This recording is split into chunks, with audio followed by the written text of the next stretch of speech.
नमस्कार साथियों, स्वागत है आपका दृष्टि आईएएस के इन फोकस प्रोग्राम में। सामान्य तौर से हम लगातार सुन रहे हैं कि भारतीय रुपये की जो वैल्यू है, जो मूल्य है, लगातार गिरता जा रहा है और ख़ास तौर से ये वैल्यू हम डॉलर के संदर्भ में ही मापने का प्रयास करते हैं। लेकिन अगर हम अन्य मुद्राओं को ध्यान में रखते हैं, अन्य अंतर्राष्ट्रीय मुद्राओं को ध्यान में रखते हैं जिनमें भारत व्यापार करता है, तो हमें देखने में आएगा कि वस्तुतः कई संदर्भ ऐसे हैं जहां पर भारतीय रुपये के मजबूत होने के संकेत हमें प्राप्त होते हैं। आज इस मुद्दे को इन फोकस में समझने का प्रयास करेंगे। सबसे पहले देख लेते हैं कि इस टॉपिक के अंतर्गत हमारी चर्चा के सामान्य पक्ष क्या रहने वाले हैं।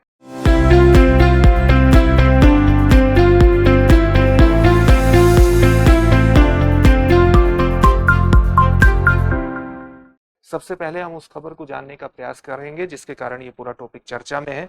इसके अंतर्गत कई कॉन्सेप्ट आपके सामने आएंगे। उसमें आपको एक एक्सचेंज रेट के बारे में जानना होगा। एक्सचेंज रेट के बारे में जानने के बाद आपके लिए जरूरी है कि आप इसमें इफेक्टिव एक्सचेंज रेट को जानें। इफेक्टिव एक्सचेंज रेट के साथ साथ आपको नॉमिनल इफेक्टिव एक्सचेंज रेट के साथ साथ रियल इफेक्टिव एक्सचेंज रेट को भी जानना जरूरी है अगर आप इस पूरे मुद्दे को समझने का प्रयास करते हैं। तो इसीलिए हम नॉमिनल इफेक्टिव एक्सचेंज रेट और रियल इफेक्टिव एक्सचेंज रेट के पूरे कॉन्सेप्ट को समझने का प्रयास करेंगे और देखेंगे कि किस प्रकार से जब हम बात करते हैं रियल इफेक्टिव एक्सचेंज रेट की, तो भारतीय रुपये का जो वैल्यू है वो वस्तुतः बढ़ रहा है, न कि कमजोर हो रहा है। अंत में आपके लिए एक अभ्यास प्रश्न भी होगा जिसका उत्तर आपको कमेंट बॉक्स में कमेंट करके देना होगा। ये जो पूरा विषय है यूपीएससी की मुख्य परीक्षा के सामान्य अध्ययन प्रश्न पत्र 3 से जुड़ता है। भारतीय अर्थव्यवस्था जैसे खंडों से जोड़ करके आप उसे देख सकते हैं। हम आगे बढ़े इससे पहले आप हमारे चैनल को सब्सक्राइब जरूर करिए और बेल आइकन दबाइए ताकि हमारे सभी प्रोग्राम का नोटिफिकेशन प्राप्त करने में आपको आसानी है। तो सबसे पहले खबर देखते हैं। खबर क्या है? खबर अभी एक इंडियन एक्सप्रेस में आई है और उसमें कुछ आंकड़े प्रस्तुत किए गए हैं। वो आंकड़े क्या है? वो आंकड़े दिखाते हैं कि किस प्रकार से अप्रैल 2014 से अभी तक की स्थिति के अनुसार जो अमेरिकी डॉलर के मुकाबले रुपये की स्थिति में गिरावट है वो किस प्रकार से है। वो 60.34 रुपये से गिर करके 83.41 रुपया हो गई है। यानी पिछले लगभग 10 वर्षों में उसमें गिरावट है 27.6% की। अगर हम उससे पहले के 10 वर्षों की बात करते हैं, यानी अप्रैल 2004 के अंत से लेकर के अप्रैल 2014 के अंत तक, यानी लगभग 10 वर्षों की स्थिति का ध्यान में रखते हैं, तो जो डॉलर के मुकाबले रुपये के मूल्य में गिरावट है वो 44.37 रुपये से कितना गिरावट हो गई है, उसका जो वैल्यू है वो 60.34 रुपया हो गई है। यानी उसका जो मूल्य है उसमें गिरावट हो गई। कितनी गिरावट हुई है? 26.5% की। इस प्रकार से इस आंकड़े से आपको पता लगता है कि पिछले 10 वर्षों में ज्यादा गिरावट रुपये के संदर्भ में देखी गई है अमेरिकी डॉलर के परिप्रेक्ष्य में, बजाय कि उसके पहले के 10 सालों से। तो सामान्य तौर से हमें यही लगेगा कि पिछले 10 वर्षों में लगातार रुपये की जो अंतर्राष्ट्रीय स्थिति है उसमें लगातार कमी आ रही है, यानी उसका वैल्यू लगातार ह्रास की तरफ है।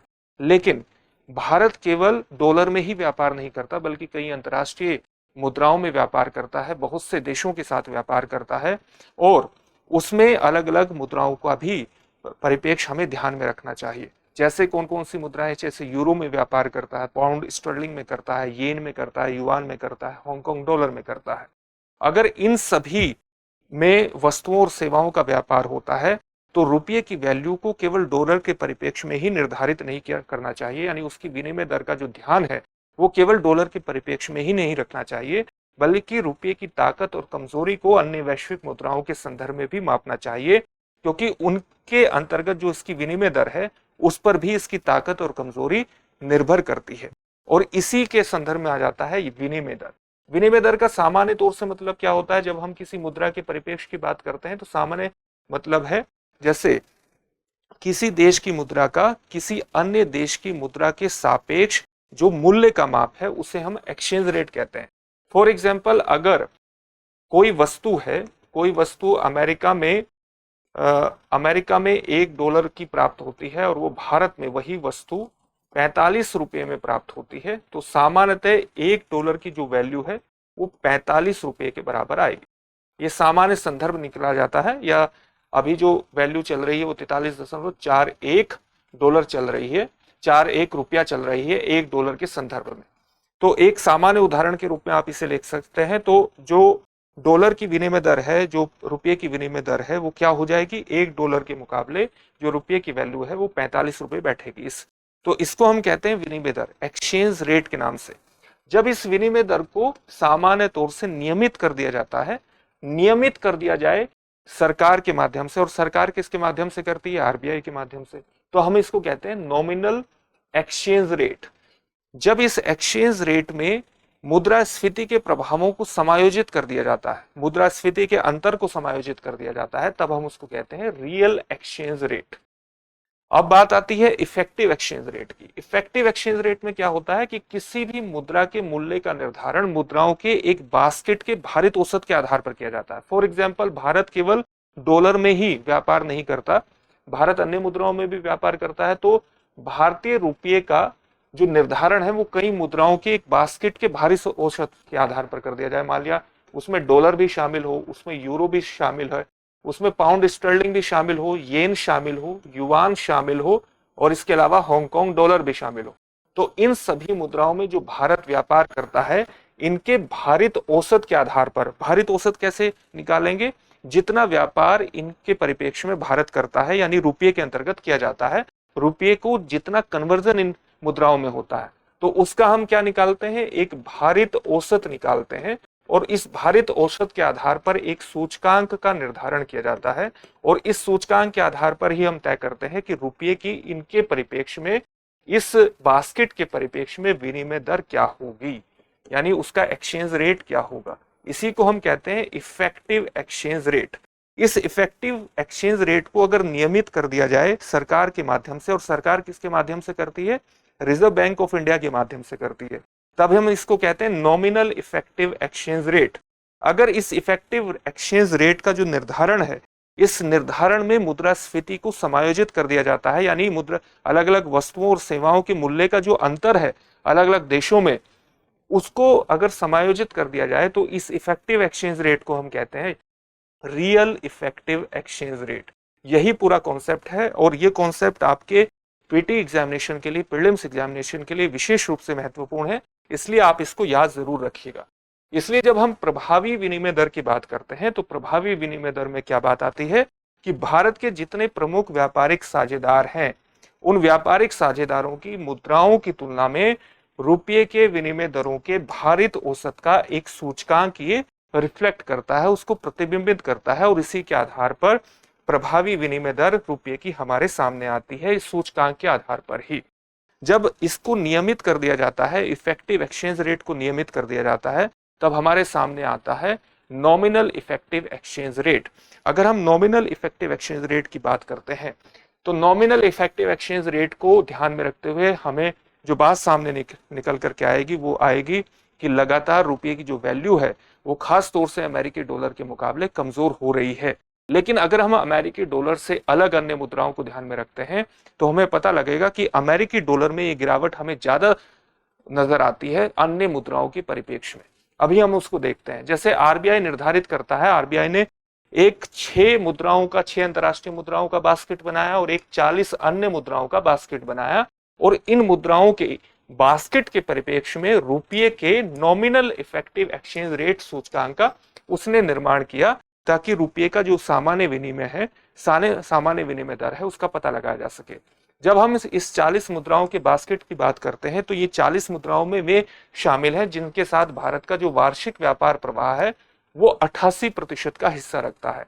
और 6 मुद्राओं में कौन सी मुद्राएं शामिल हैं, सामान्य तौर से दुर्लभ मुद्राएं, यानी जिनकी अंतर्राष्ट्रीय व्यापार में प्रमुख भूमिका है। इनको हार्ड करेंसी के रूप में भी जाना जाता है। कौन कौन सी इसमें शामिल है, जैसे इसमें डॉलर शामिल है, अभी आपको 6 मुद्राएं बताई थी, वही इसमें शामिल है। डॉलर इसमें शामिल है, पाउंड स्टर्लिंग इसमें शामिल है, यूरो इसमें शामिल है, येन है, युआन है चीन का, और येन जापान का है, और हांगकांग डॉलर इसके अंतर्गत शामिल है। 6 मुद्राओं का एक बास्केट बनाया हुआ है। अब हम रुपये के परिप्रेक्ष्य में जब नीर सूचकांक यानी नॉमिनल इफेक्टिव एक्सचेंज रेट सूचकांक की बात करते हैं, तो इसका जो निर्धारण है, इसका जो सूचकांक का वैल्यू है, ये एक आधार वर्ष के आधार पर तय किया जाता है। आधार वर्ष कब का रखा गया है, वो रखा गया है वर्ष 2015-16 का, और इसका जो आधार वर्ष की वैल्यू है वो 100 रखी गई है। अब आप देखिए कि जब हम 40 करेंसीज की बात करते हैं, 40 करेंसी की बास्केट की बात करते हैं जिनके साथ भारत का वार्षिक व्यापार प्रवाह 88% है, तो आप इस प्रकार से देख सकते हैं कि वर्ष 2004-5 से वर्ष 2023-24 तक इसमें हमें एक गिरावट इस प्रकार से दिखाई देती है। और ये जो गिरावट है, ये गिरावट है 32.2% की, जो आप देख सकते हैं 40 मुद्राओं का जो बास्केट नीर हरास को प्रदर्शित करता है, यानी नॉमिनल इफेक्टिव एक्सचेंज रेट को प्रदर्शित करता है रुपये की, वो 32.2% है। इसी प्रकार से अगर हम 6 मुद्राओं के बास्केट का ध्यान रखता है और रुपये के नीर हरास की बात करते हैं, तो वो भी एक गिरावट को प्रदर्शित करता है। और ये जो गिरावट है 6 मुद्राओं के परिप्रेक्ष्य में, ये 40.2% है। लेकिन अगर हम केवल डॉलर के परिप्रेक्ष्य में रुपये के विनिमय दर की जांच करते हैं, तो ये विनिमय दर में जो गिरावट है, ये 44.9 रुपये से गिर करके रुपया इन 2004-5 से 2023-24 में 44.9 रुपये से गिर करके 82.8 रुपया हुई है। यानी इसमें गिरावट जो है वो टोटल 45.7% की गिरावट को प्रदर्शित करती है। इसका मतलब क्या हुआ? इसका मतलब ये हुआ कि 40 मुद्राओं का बास्केट हो या 6 मुद्राओं का बास्केट हो, वहां पर रुपये की वैल्यू में जो गिरावट है वो कम प्रतिशत को प्रदर्शित करती है। यानी रुपये की वैल्यू में गिरावट उतनी नहीं है जो सामान्य तौर से हमें दिखाई दे रही है जब हम डॉलर के परिप्रेक्ष्य में लगातार उसकी तुलना करते हैं।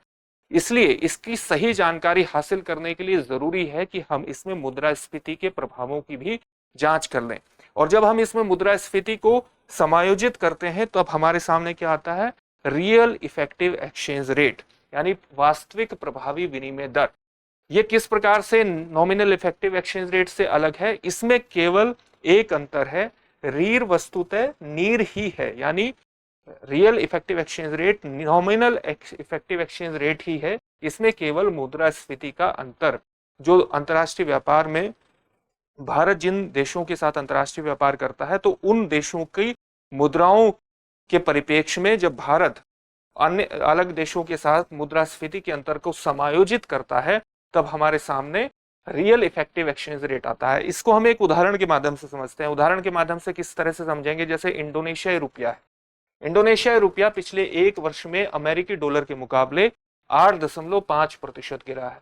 और इसी दौरान एक वर्ष के दौरान ही भारतीय रुपये में अमेरिकी डॉलर के मुकाबले जो गिरावट है वो 1.7% है।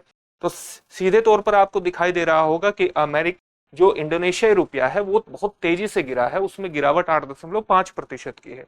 लेकिन भारत की जो वार्षिक कंज्यूमर प्राइस इंडेक्स मुद्रास्फीति दर है वो 4.9% की है। और इंडोनेशिया की, मार्च की अगर हम बात करें, मार्च महीने की, और इंडोनेशिया की 3.1% की है।